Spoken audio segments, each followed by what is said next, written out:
All right, a little after 2. Joe Girardi later on.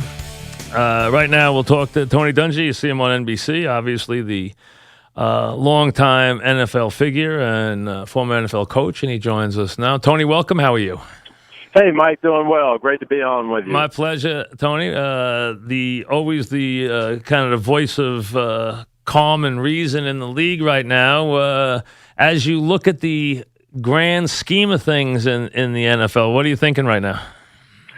Well, I'm looking at the football side of it and thinking that we still have a lot to figure out. We have teams that are playing up and down, and I'm not sure who's, other than Kansas City and Atlanta, who's really playing great football right now. So I think we've got to still sort that out. And then, of course, on the off-field issues, it's really just a mess right now. How would you do it? What would you do with this, Tony? If it's your team, I mean, what would you tell your team right now? How do you make the best of this situation from a head coaching standpoint? What does an experienced head coach do with this mess? Well, the players feel like they've been attacked, and when anybody gets that feeling, they're going to circle the wagons and rally the troops and stick together and lash out, and that's what they're doing. I think I would tell my team, we've got to just calm down, try to think rationally. Number one, we've got to stay together and not alienate each other, and number two, do what we think is going to make the situation better. I thought the Dallas Cowboys had a wonderful response and a great way to do it, but that comes through kind of thinking things through and talking things through, and I think that's what we have to do at this point, try to get that dialogue going back and forth. And that's one thing I'm disappointed in the president about. I think he is taking the opposite approach. I think he's trying to dial up the tension rather than talk in a way that can be constructive. What do you do if you have guys who say, wait, I'm not on board with this? I mean, when you do have division, if you have issues like, say, have festered now in Pittsburgh, I mean, how do you get everybody on the same page, or do you not worry to get everybody on the same page? You get everybody on the same page in terms of being teammates and functioning, where you're never going to be on the same page, all of us thinking exactly alike, all of us responding the same way. So that's very hard to do. All teams have these issues that come up, and when things happen, people look at them differently. But winning teams have the ability to put that aside and say, okay, we don't agree on this, but we agree on how we're going to play, and that's how you have to do it. And I think most of the teams will do that as they move forward. Right now, you mentioned back to football, Atlanta and what they've done, and they've been able to survive a couple of tight ones on the road. They're very tough to beat in their building. We know that. Kansas City's look very good. We'll see about that. And then everybody else is in between. Does New England worry you a lot with this defense, or because it's Belichick and their experience, you figured they'll ride the offense and then fix the defense as they go? Well, they're going to be okay because they know how to win ball games, and there's no teams that are going to just jump out there and get so far in front of them that they're not going to be in the hunt in terms of getting home field advantage. They're not a complete team yet. I think their defense will come around. Offensively, they've got a lot of different weaponry. The injuries happening so early in the season would kind of worry me. But New England's always going to be there because they know how to play games and how to win. I'll tell you one thing this year that you've seen a lot of young running backs come in and really, and it's been years since I've seen young running backs come in and have an impact. You're seeing some guys come in and really have some impact this year. The kid in Kansas City, Cook in Minnesota, the kid in Jacksonville. So you're seeing some young first-year running backs really spark these offenses.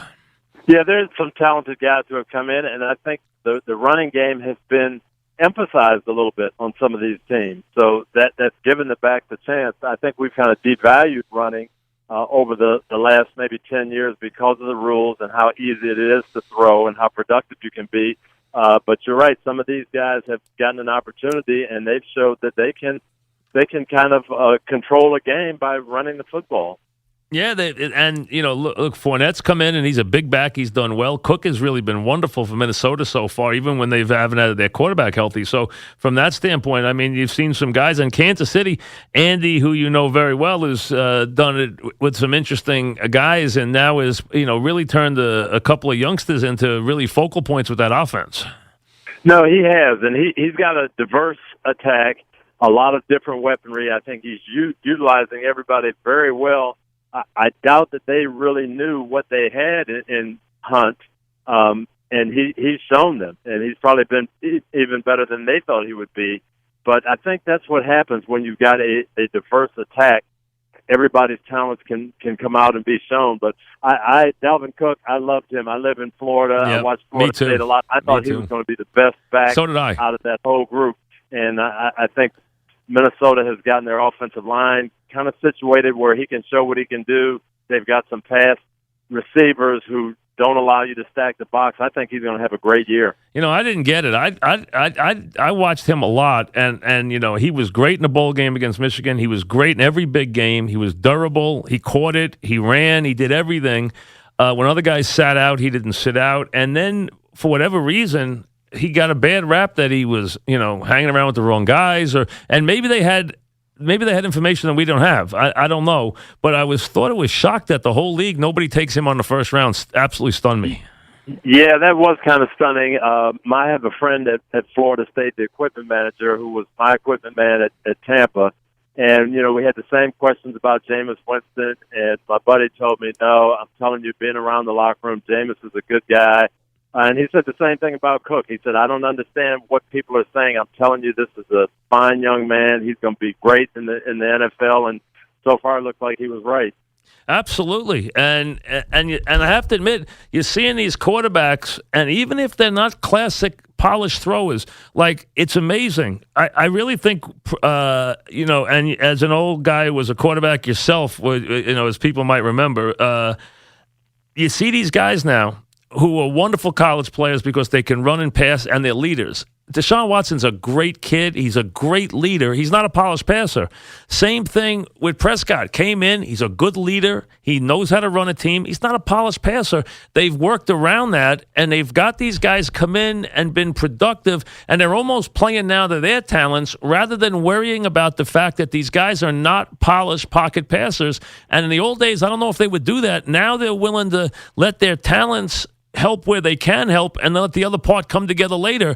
They're not asking those guys to do some things they can't do. And I thought that, like in Watson's case, the fact that he wasn't real polished, as far as being a real classic thrower would hurt him, and he's doing better than I thought he would do. Well, I think that does go back to coaching, where we do it at all kinds of other positions. You have guys who are specialists in rushing the passer, and we put them out there and let them rush the passer. We don't ask them to cover backsides of the backfield or do different things. You have linebackers who are, able to fill the running lanes, and maybe they're not athletic, but they utilize them in the right way. But we always thought, we couldn't do that with quarterbacks. Unless they can do everything and do it the way we want, then we won't use them. But I think you're saying coaches now say, boy, this guy's talented. As you say, he's a leader.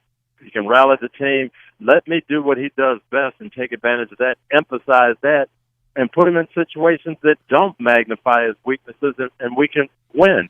And I think you're saying that. I think these coaches are doing a great job. I agree, and I thought you've seen it with Prescott, and they have that great offensive line. But even in Houston, they're taking advantage of what he can do and really playing to his stuff. Even if maybe, I don't know how much they'll let him run, and he needs to run to be effective. But right now, it's working for them. He's moving the ball. Well, and you see, it gives the team a spark. He came in, and even though they didn't win week 2, the team got some confidence, and I just think that's the way you have to play it. You see that all over in Indianapolis now. Jacoby Brissett has come in and given the team a spark, and you have to play off what he does well and build off it, and you're going to be fine.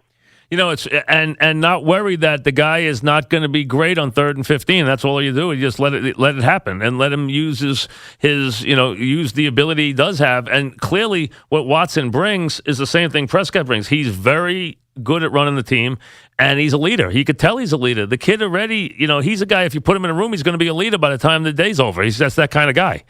No question about it. And they bring different problems to the defense. It may not be the classic problem of how we're going to defend Dan Marino when he's got 5 different receivers to pick out and how is he going to throw the ball. But when you have to think about the scrambles and moving pockets and bootlegs and different things that these guys can do, that's a lot of things for the defense to practice. So it's different types of headaches. And I think, as you say, it's being effective right now. And then you watch Rodgers, who is just, from another planet. He really is. I mean, the other day, he was getting sacked, beat up like crazy. Fourth quarter, let's just figure out a way for him to go to the line of scrimmage and win the game, and that's what he does. His ability to move and throw and slide and throw is just amazing, isn't it? I mean, what a talent. No, he's an amazing talent. He is special. Yeah, he is very, very special, and he is really, these first few weeks, has really had Green Bay where they can compete and win. That Seattle game opening week was the same way. Yep. Getting sacked, a lot pressured, but I'll make the throws. If the game is close enough, I'll win the game somewhere in the fourth quarter. It's tough to get. A lot of these teams struggle a lot on these offensive lines. Giants do. Seattle is. I mean, it's hard if you don't make it a premium like Dallas or maybe Oakland did. It's very hard to get any cohesiveness and get these offensive lines together. Some of these teams have nightmarish problems on their offensive line.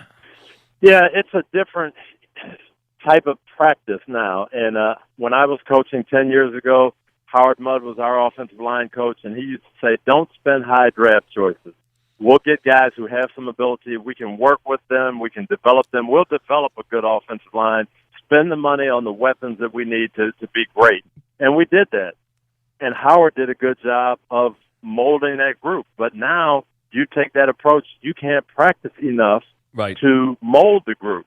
So you've got to go out and get some talented guys and some veterans, and that's going to hurt you in other areas on the team. So it's kind of a catch-22. It really is, and you see some places like look at Seattle right now. Look at Green Bay. I mean, he's running for his life. He was running for his life against Cincinnati. I mean, the whole game. I mean, and with the Giants, it's been a big issue too. I mean, no question. It's really been very, very tough here to get the offensive line going. And as the Giants get ready to go to Tampa this week at 0-3, their kind of season is very much on the brink here.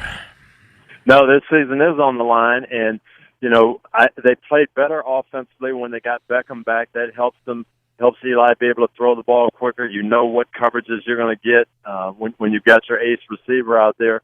But it's tough to develop offensive lines during training camp and during the season now because you just are limited so much by the collective bargaining agreement as to how you can practice. Very, very. Do you think that works mostly on running game and offensive line cohesiveness, or do you think that also is a big factor with the defenses? I think it's more of a factor with the offensive line because you can practice. Those guys can get together in the spring on their own. They can throw routes. You can go one-on-one. You can practice against each other in the passing game. Defensive line coming off the ball, teeing off on the quarterback. You can practice your pass rush moves on sleds, on dummies. But to get that cohesiveness in the offensive line and to learn your technique and how to block, you have to do it 5-on-5 and do it at a semi-good pace to get it down, and that's just not happening now. If there's one team, we're talking with Tony Dungy, that I think could run and hide this year, it's Atlanta. I think they're good enough. I think they have a great roster. They've won 2 games. They could have lost on the road already. Their Bears were on a 5-yard line. They didn't get it in. Last week, we know the play was overturned. That's fine. They whipped Green Bay at home. They're going to be very hard to beat at home with their weapons on their track. I don't know if anybody could beat them in their building. I could see them having a very dominant year in this NFC. I thought the only question was whether that Super Bowl was going to be a hangover for them. I think they have the most talented roster in the league.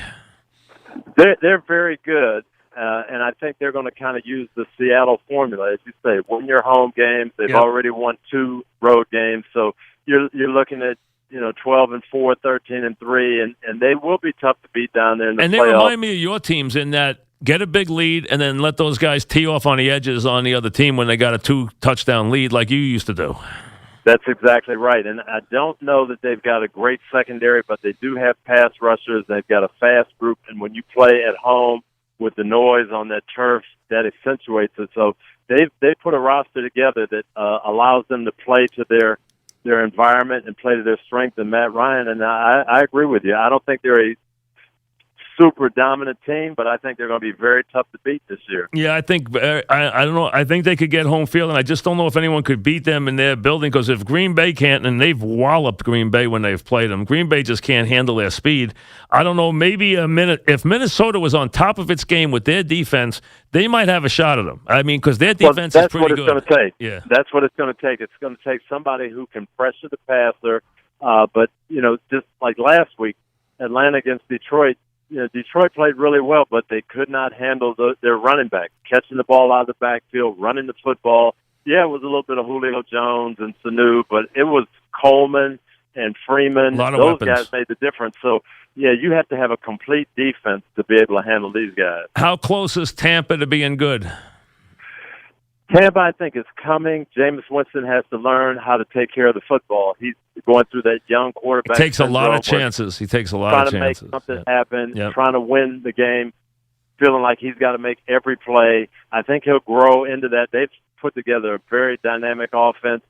They've got some injuries on defense right now, but they're close. They're close. They're getting there. He actually throws the ball to Evans too much. He wants to throw it to him every down. I mean, you got to spread it around a little bit, No, he'll learn. He'll learn that. He's a talented player. He's a good player, though. He really is. I like him, and the team loves him. You can tell he's the leader. I like him. He does try to take chances. There's no question. He tries to fit that ball in there all the time. He wants to make a big play every play, but I think he's a good player. He is a good player, and Peyton had some of that early on in his career. Hey, I don't want to punt. We've got to win. We've got to be aggressive. All that, and that comes with experience and maturity, and he'll settle down. And hopefully it's this year, but they're going to be a dynamite offense in the next couple of years. They've got a lot of weaponry. What team do you like in the AFC? If it's not New England, is it Kansas City or is it somebody else? Are you an Oakland guy, a Pittsburgh guy? What team do you like?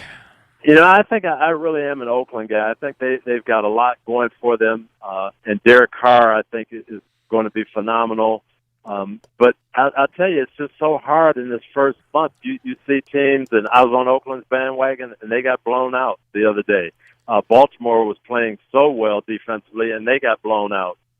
So New England, we know what they are, and they basically got blown out by Kansas City. So it's just, I think it's early. It's up in the air. Somebody's going to emerge, probably the team that's able to stay healthy all the way through. Are you worried about the NFL right now, or do you think the NFL can handle all this stuff that's going on right now? The NFL will be fine, and I'm worried about our country. I think we've got to listen to all sides of things, listen to the other people, not just say, this is how I feel. And I'm guilty of that myself. So I think we've got to take that upon ourselves to make sure we're listening to each other and trying to come up with solutions that make things better. And not just for the NFL, but for our entire country. Thanks, Tony, very much. Appreciate it. We'll be watching. Thank you. All right, Mike. Thank you. Tony Dungy, the very classy ex-coach who is probably I would say the most respected guy in the NFL right now. If you took a poll of everybody, he would be the guy in the league. He's probably as well respected as anybody in the National Football League. And you see him on NBC now, and he could still be coaching. He gets a million offers, but he doesn't want to do it anymore. He's done that, been there, done that, and he likes what he's doing now. So that's what he's doing TV.